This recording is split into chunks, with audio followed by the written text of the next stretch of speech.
एक दिन चैतन्य महाप्रभु कहने लगे कि मुझे वृंदावन की बहुत याद आ रही है। कहाँ है वो जमुना, कहाँ है वो बहुलावन, कहाँ है गोवर्धन, मुझे वहाँ जाना है। ऐसा कह के बहुत विलाप करने लगे। तो कहने लगे कि मैं वृंदावन जाऊंगा। तो उसे भक्तों ने कहा कि प्रभु आप हमें छोड़कर जाने का प्लान बना रहे हैं, ये हमसे बर्दाश्त नहीं होगा। महाप्रभु बहुत उन्होंने कहा कि मुझे कृष्ण की बहुत याद आ रही है और मैं बर्दाश्त नहीं कर सकता अभी। तो भक्तों ने कहा हरि हरि, भक्तों ने कहा कि देखिए आप अगर चले जाएंगे तो हम अपना जीवन धारण नहीं कर सकेंगे। लेकिन भगवान चैतन्य महाप्रभु कृष्ण के विरह में बहुत जल रहे थे और वहां जाने का निश्चय कर रहे थे। फिर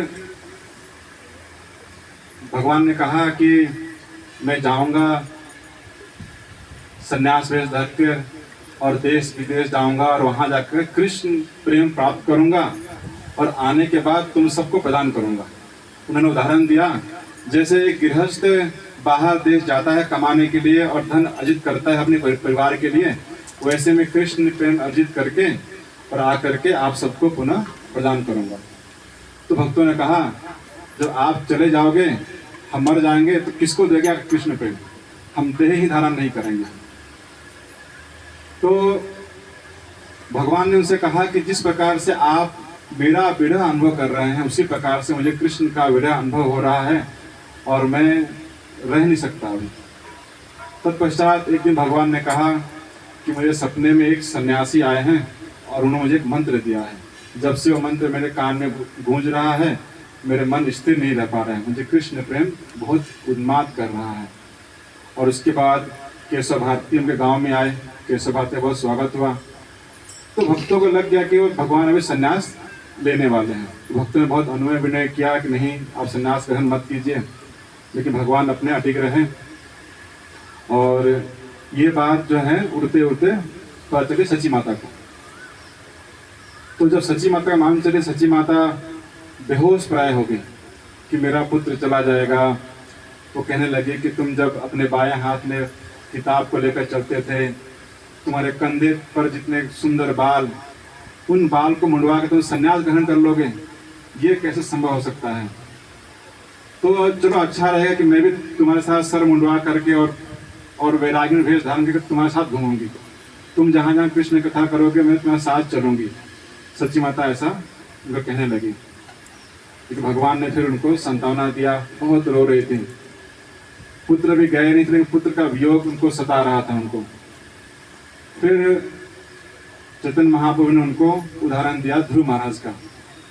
उनका कहना था कि जिस प्रकार से ध्रुव की माता सुनीति ने अपने बेटे को भगवान का प्रेम प्रदान करने के लिए उन्हें जंगल जाने की अनुमति दे दी थी, उसी प्रकार से आप भी हमें अनुमति दे दीजिए। तो उन्होंने ध्रुव की कथा पूरी विस्तार सुनाई। लेकिन सची माता का जो दुख था तब भी कम नहीं हो रहा था। तो भगवान ने थोड़े देर के लिए अपनी सारी माया हटा दी और हटा दी तो सची माता ने देखा कि मेरा पुत्र स्वयं कृष्ण ही है। उनको वृंदावन दिखने लगा, उनको लगा कि हम वृंदावन में हैं और सच्ची माता वहाँ पर हैं, मेरे पुत्र हैं, कृष्ण ही मेरे पुत्र हैं। तब वो समझने लगे कि जब कृष्ण ही मेरे पुत्र हैं तो फिर मैं कृष्ण से विदा हो जाएगा। फिर तो अंत में भगवान ने उनसे कहा कि देखो जब भी आप मुझे अनुराग करके बहुत प्रेम पूर्वक मुझे याद करेंगे तो मैं आपके सामने उपस्थित हो जाऊंगा। तो इससे हमने ये सीखा कि हम भी जब नाम जब करते हैं अनुराग से करना चाहिए तो भगवान उपस्थित हो जाएंगे। उसके बाद माता तो मान गए, थोड़ी बहुत मान गए, मतलब कि उन्होंने सरेंडर कर दिया भगवान की इच्छा के आगे। फिर ये बात जाके पहुंचे विष्णु प्रिया के पास। विष्णु प्रिया भी बहुत व्याकुल हो उठी, बेहोश होने लगी। तभी चैतन्य महाप्रभु घर को आए, घर में आकर के प्रसाद ग्रहण किया। करने के बाद वो विश्राम करने लगे। विष्णु प्रिया ने उनसे कुछ नहीं कहा, उनके चरणों के पास जाके बैठ गई और बैठने के बाद रोने लगी। रोते रोते उनके सारी गीली हो गई, भगवान के चरणों पर उनके आंसू गिरे। भगवान उठ के बैठ गए। भगवान किसी को मनाने में बहुत दक्ष हैं। उन्होंने अपने कपड़ों से लेकर के उनके आँख पोंछे, उनके ठुड्डी पे हाथ रखा, पूछे प्रिय तुम्हें क्या कष्ट है, तुम क्यों रो रही हो? लेकिन वो कुछ कहने को तैयार नहीं, भगवान से नजरें नहीं मिला रही थी। भगवान ने उनसे बहुत प्रेम पूर्वक वार्तालाप किए।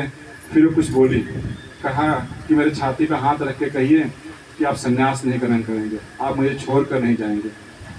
तो एक पत्नी का इस प्रकार से कहना बहुत दुख भरा था, और वो बर्दाश्त नहीं कर पा रही थी। बहुत मनाने के बाद भी बिल्कुल नहीं मान रही थी कि नहीं, जैसा भी हो। तो वो अपने आप को ही दोष देने लगी। वो कहने लगी कि मेरा रूप, मेरा सौंदर्य, मेरी सेवा कुछ भी आपको बांध नहीं सकी, आप जाने को तैयार हैं, आपके बिना हम जीवन धारण नहीं कर पाएंगे, ऐसा कहने लगी। फिर भगवान ने जो है उनको अपना विष्णु रूप दिखाया। विष्णु रूप दिखाने के बाद भी उनके अंदर ये भगवान है, ये बुद्धि कम, मेरे पति ही हैं, ये बुद्धि उनमें बनी रही। और फिर भी वो कहते रही। भगवान भी उनके आंसू को देख कर, उनको दुख को देख कर वो भी दुखी हो गए और उनको भी आंसू आने लगे। फिर बाद में भगवान ने उनसे कहा कि देखो प्रिय, जब भी तुम मुझे मन में याद करोगे, मैं जहाँ कहीं भी जाऊँ मैं तुम्हारे समक्ष रहूँगा, ऐसा उन्होंने कहा। और उसके बाद हमने सुना कि किस प्रकार से कि भगवान सुबह उठे और ब्राह्मण योचित जो भी कार्य हैं सबको करने के बाद भगवान गंगा नदी में कूद करके तैर करके पार करके चले गए। जब वो चले गए तो उनका अचानक सब हल्ला हुआ, भगवान कहाँ चले गए। सारे भक्त इकट्ठे हुए, सची माता और विष्णु पे इकट्ठे हुए। दोनों के शरीर से मानो प्राण चले गए थे। पुत्र के वियोग में माता सची और विष्णु प्रिया का हाल बयान नहीं कर सकता कोई। वो देखा नहीं जा रहा था, कितना व्याकुल हो रहे थे, मूर्छा पर गिर रहे थे। नदी का किनारा था और वहाँ पे सब भक्त इकट्ठे हो गए। कोई व्यक्ति धीर नहीं धर पा रहा था, कौन किसको समझाए, क्या किया जाए, किसी को पता नहीं चल रहा था। तभी उसमें से एक धीर भक्त ने आकर के ढाढ़सा बंधाया, थोड़ा सबको समझाने का प्रयास किया।